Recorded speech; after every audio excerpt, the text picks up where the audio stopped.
अस्सलाम वालेकुम। कैसे हैं आप सब? आप लोग देख रहे हैं ताफ़बिया चैनल। और आज मैं आपको अपनी सुबह 10 बजे से लेकर शाम 4 से 5 बजे तक की रूटीन शेयर करती हूँ। बेटे को मैंने स्कूल भेज दिया था, हस्बैंड भी मेरे ऑफ़िस चले गए, मैंने भी नाश्ता कर लिया था। मैंने फिर किचन की सफाई स्टार्ट करी। सबसे पहले मैं किचन की जितनी भी बर्तन होते हैं वो सब मैं सिंक में रखती हूँ, और फिर जितना भी कचरा वगैरह होता है वो सब मैं डस्टिंग करके नीचे गिरा के फिर झाड़ू दे लेती हूँ, ताकि जो है ना, जब हम बर्तन धोने लगे और जो भी पानी बर्तनों का गिरता है तो उससे और ज़्यादा मैस होता है, गंदगी बहुत लगती है। तो जब हम पहले सारी क्लीनिंग कर लेते हैं उसके बाद हम जो भी काम करते हैं पानी वाला, तो इतनी गंदगी नहीं होती। तो आज मुझे बहुत सारा काम भी है, तो मैंने जल्दी जल्दी जो है ना झाड़ू लगानी है। फिर उसके बाद मुझे बर्तन भी धोने हैं। वैसे मैं सुबह अब 5:30 बजे मेरी मॉर्निंग हो जाती है, और फिर उसके बाद मेरी रूटीन ये है कि मुझे वज़ू करके मैं नमाज़ पढ़ती हूँ, फिर मेरे हस्बैंड नमाज़ पढ़ते हैं। जब तक ये है कि मैं नाश्ता बनाने लगती हूँ, वो नमाज़ पढ़ के आ भी जाते हैं। फिर ये है कि मैं अपना कुरान शरीफ पढ़ने बैठ जाती हूँ। इतना टाइम होता है कि जब तक मेरे बेटा स्कूल जाए, जब तक मैं अपना बाकी जो भी मेरा कुरान शरीफ है, सिपारा वगैरह जो मुझे पढ़ना है वो मैं पढ़ती हूँ, अपने आयात वगैरह। फिर उसके बाद जो है मेरा बेटा उठ जाता है 7 बजे। उसके 7 बजे उसको मैं उठा के उसको फ़्रेश कराती हूँ। नाश्ता वगैरह कराने के बाद उसको रेडी करती हूँ, फिर वो स्कूल चले आते हैं। जब मेरा बेटा स्कूल चले जाते हैं फिर उसके बाद जो है 8 बजे तक मेरे हस्बैंड जो है ना बेटे को वापसी छोड़कर आ जाते हैं स्कूल। फिर हम दोनों बैठ के नाश्ता करते हैं। 8:30 बजे तक मेरे हस्बैंड भी ऑफ़िस चले आते हैं। उसके बाद मुझे अपने घर का काम देखना होता है। सबसे पहले जो है मैं खाना बनाना जो है ना पसंद करती हूँ, ताकि एक तो गैस का बहुत मसला है, और जब अगर सालन सबसे पहले बन जाए तो पूरा दिन भी बड़ा लगता है और फ्री भी लगता है, ताकि हम बाकी अपना जो भी काम होता है वो आराम से हम लोग कर लेते हैं। वरना तो अक्सर ये होता है जब सालन नहीं बना हुआ होता तो सुबह से यही टेंशन होती है कि अब क्या पकाएं, अब क्या पकाएं। और वैसे भी मेरे को तो ये टेंशन होती नहीं है कि अब क्या पकाएं, क्योंकि मैं जो है अक्सर होता है कि या तो मैं फुल मंथ की या वीकली जो है ना अपनी फ़हरिस्त बना लेती हूँ, तो उससे मुझे ये टेंशन नहीं होती कि अब क्या पकाना है। मुझे पता होता है कि कल मुझे क्या बनाना है, तो ये कि मैं अपनी उसी तरीके से सेटिंग करके रखती हूँ। और जो भी सामान मुझे चाहिए होता है तो वो मैं एक दिन पहले या एक हफ़्ते पहले सारी ग्रोसरी कर लेती हूँ, तो मेरे पास सामान सारा मौजूद होता है, तो आसानी से मुझे जो है ना खाना भी मेरा बन जाता है। फिर मैं आ गई थी झाड़ू देने के बाद बर्तन धोने, और इसकी मैंने स्पीड तेज़ कर ली थी। मैं कोई इतना रोबोट नहीं हूँ जो जल्दी जल्दी बर्तन धो लूँ। फिर मैंने जल्दी से अपने सारे काम ख़त्म करा, बर्तन धोए। फिर आज मैं आप लोगों को जो है मज़ेदार से बेसन के आलू की रेसिपी दूंगी। बहुत से लोग बेसन के खंडे बोलते हैं, अमूमन लोग ज़्यादातर जो है लोग इसको बेसन के आलू बोलते हैं। तो ये है कि मुझे भी ये नाम आसान लगता है तो मैं भी बेसन के आलू ही बोलती हूँ, वरना तो वैसे नाम इसका बेसन के खंडे होते हैं। हाँ, बहुत से लोग एले बेले भी बोलते हैं, और भी बहुत से नाम होंगे। खंडइयाँ दूसरी होती हैं, जो बेसन की खंडइयाँ होती हैं वो दूसरी होती हैं, वो ये नहीं होती। ये बॉयल करके बनते हैं, और जो बेसन की खंडइयाँ होती हैं उसको हम बेसन को भून के पकाकर फिर उसको जमाते हैं, फिर उसको पकाते हैं, फिर वो कतलियाँ टाइप ना बन जाती हैं। वो भी बहुत मज़े की बनती है। इंशाल्लाह मैं आपको उसकी भी रेसिपी जल्दी दूंगी। हाँ, रेसिपीज़ देने में और वीडियो डालने में मैं बहुत ज़्यादा लेट करती हूँ, क्योंकि मुझे बहुत सारे घर के और भी काम होते हैं। उसी चक्कर में जो है ये आगे पीछे हो जाती है। अब ये जल्दी जल्दी मैं अपना काम ख़त्म कर लूँगी, और फिर ये कि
बर्तन मेरे धुल चुके थे और ये कि एक पतीले में मैंने जो है ना तकरीबन 2 गिलास पानी रखा था, और ताकि ये ना बॉयल हो जाए, क्योंकि मुझे इसके अंदर जो अभी हम बेसन के आलू बनाएंगे तो वो हमें इसके अंदर बॉयल करने। जब तक पानी बॉयल होता है तो ये जो बेसन के अंदर चीज़ें डलेंगी ये मैं आपको बता देती हूँ। अजवाइन है 1 चाय का चमचा, थोड़ी सी ना ये कलौंजी है, और कलौंजी का तो आपको पता है कितने फ़ायदे होते हैं। कसूरी मेथी थी, ज़ीरा था, अजवाइन, हरी मिर्ची, एक छोटी सी प्याज और लहसुन अदरक का पेस्ट। 1.5 कप मैंने बेसन लिया था।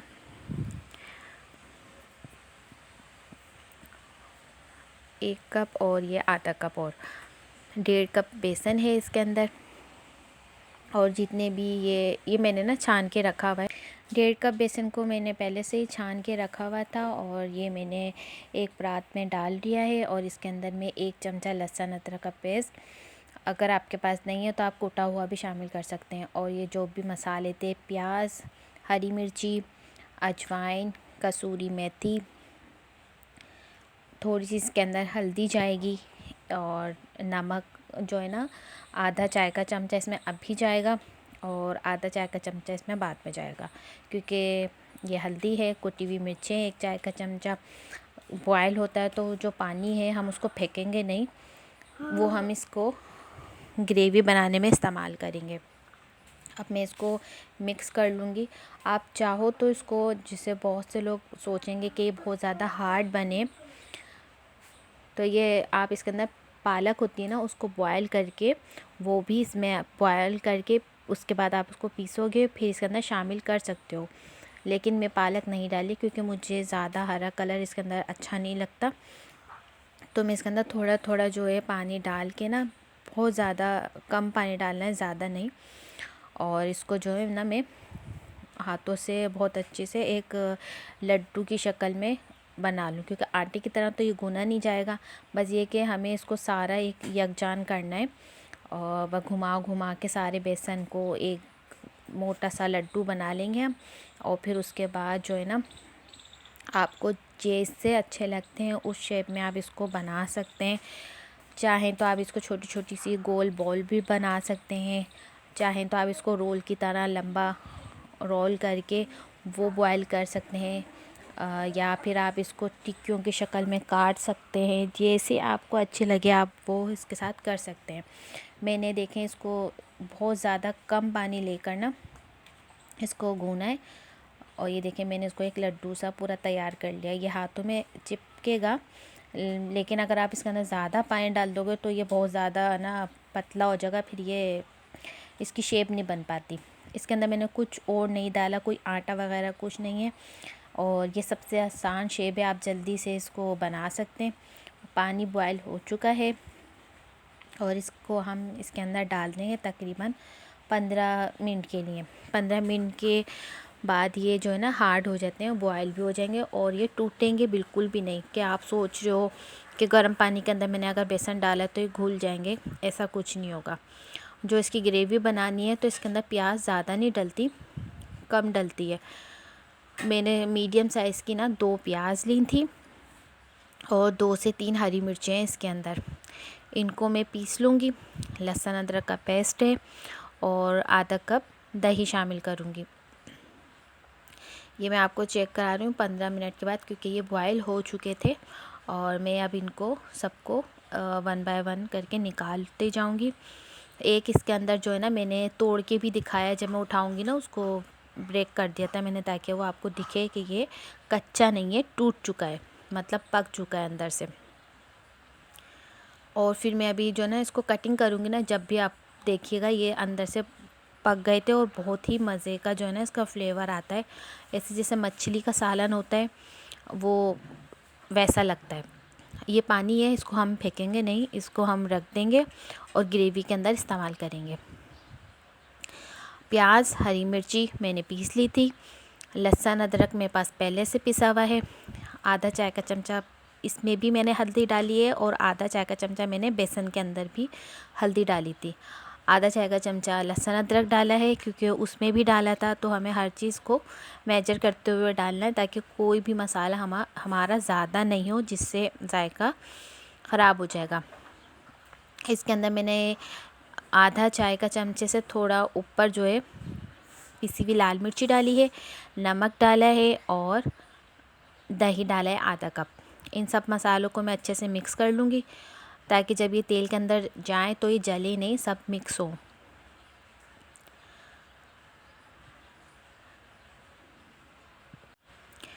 तेल मैंने गरम कर लिया था, उसके आधा कप ही तेल है इसमें। और इसके अंदर मैंने ना मेथी दाना डाला है। मेथी दाने को हमें काला नहीं करना, बस वो जिस तरीके से चटकने लगता है, फ़ौरन खुशबू आए तो हमें ये अपना पिसा हुआ मसाला इसके अंदर शामिल कर देना है। जो भी मसाला हमारा कटोरी में रह जाए उसको थोड़ा सा पानी डाल के वो भी इसमें शामिल कर दें और हल्की आंच पे मसाला भून लें। पहले तेज़ आंच पे इसके अंदर खोला आने दें मसाले में, फिर उसके बाद हम जो है हल्की आंच करके ना इसको भूनने देंगे। इसकी जो ग्रेवी होती है ना वो गाढ़ी नहीं होती, थोड़ी ना रनी रनी सी होती है, क्योंकि जब हम पकाने के बाद इसको रखते हैं तो ये वैसे ही गाढ़ा हो जाता है। अब ये देखें मैंने बाकी तो काट लिए थे एले बेले, ये बेसन के आलू जो नाम दो, और बाकी देखें मैं आपके सामने इसको कट कर रही हूँ। मैंने जो है बाकी तो सेम साइज़ के कट किए थे, लेकिन ये जो है ना इसमें मैंने मोटा भी कट करा है और पतला भी, ताकि आपको अंदाज़ा हो। ये देखें ये मैंने पतला वाला उठाया है कि ये कट करने से भी बिखर नहीं रहे, और ये मोटा है कि ज़रूरी नहीं है कि हमें बहुत ज़्यादा इसको मोटे पीसीस करने या पतले, जो आपको जिस तरीके से अच्छा लगे आप वैसे कर लेना। और ये जो है अभी इस स्टेज पे अब मैंने इसको खाए थे, इसका जायका इतना मज़े का था। इसको खाते हैं वैसे भी ना, ये देखें टूट के, मैंने इसको तोड़ के भी दिखाया, ये आराम से टूट रहे हैं, ज़्यादा हार्ड भी नहीं थे ये, क्योंकि ये देखें कितने मज़े के लग रहे हैं। और खाएंगे ना आप लोग तो आप लोगों को भी मज़े के लगेंगे। मसाला जो है काफ़ी हद तक भून चुका था। इसके अंदर टमाटर नहीं डलते, अगर आप लोग इसके अंदर टमाटर शामिल करेंगे ना तो इसका जायका ख़राब हो जाएगा। और क्योंकि होता है ना कि एक मछली के सालन के अंदर टमाटर नहीं डलते, उसमें भी दही डलता है, उसका जायका अपना होता है, तो इसी तरीके से हर चीज़ में टमाटर भी शामिल नहीं होते।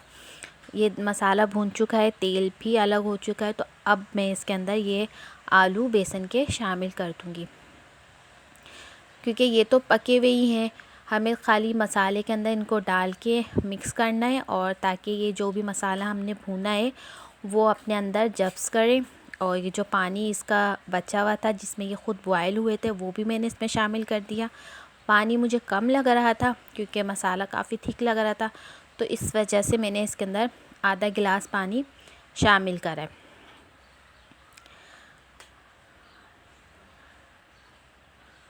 अभी तो आपको ऐसा लगेगा ये बहुत ज़्यादा ना पतला सा शोरबा है, तो ये आपको अच्छा नहीं लग रहा होगा, लेकिन जब ये आहिस्ता आहिस्ता पकेगा तकरीबन 10 मिनट तक, तो शोरबा फिर खुद ही जो है ना गाढ़ा हो जाएगा। अब इसको हल्की आंच पे मैं जो है ना इसको दम पे रख दूँगी। बाकी ये कि अब मुझे अपने बाकी काम जो है मेरा वो रह गया वो करना है। 5 मिनट बाद मैं आपको दोबारा चेक करा रही हूँ, और ये देखें सालन मेरा बिल्कुल तैयार है। आप चाहो तो इसके अंदर जो है ना ऊपर से हरी मिर्ची डालना चाहो तो डाल दो, मेरे बच्चे नहीं खाते, मैंने इसलिए मसाले में साथ में पीस ली थी, और कसूरी मेथी भी मैंने इसमें शामिल कर दी थी जब हम खाना खाने लगे थे। चाहो तो इस स्टेज पे भी डाल सकते हैं। आपका सालन बिल्कुल तैयार है। अब मैं आपको दिखा रही हूँ अपना रूम, जो कि देखें कितना बिखरा हुआ है, क्योंकि मेरी बेटी जो है स्कूल नहीं जाती और वो लेट उठती है सो के। मैं भी उसकी नींद नहीं ख़राब करती, क्योंकि जब तक मैं अपना किचन का तमाम काम ख़त्म कर रही होती हूँ वो आराम से सो रही होती है, तो ये कि मुझे भी आसानी होती है। वैसे तो वो मुझे तंग नहीं करती। आज वो जल्दी उठ गई थी, तो फिर मैं, क्योंकि मुझे मार्केट भी जाना था, और मैंने जल्दी जल्दी फिर अपना रूम साफ़ करा सारा जितना भी बिखरा हुआ था।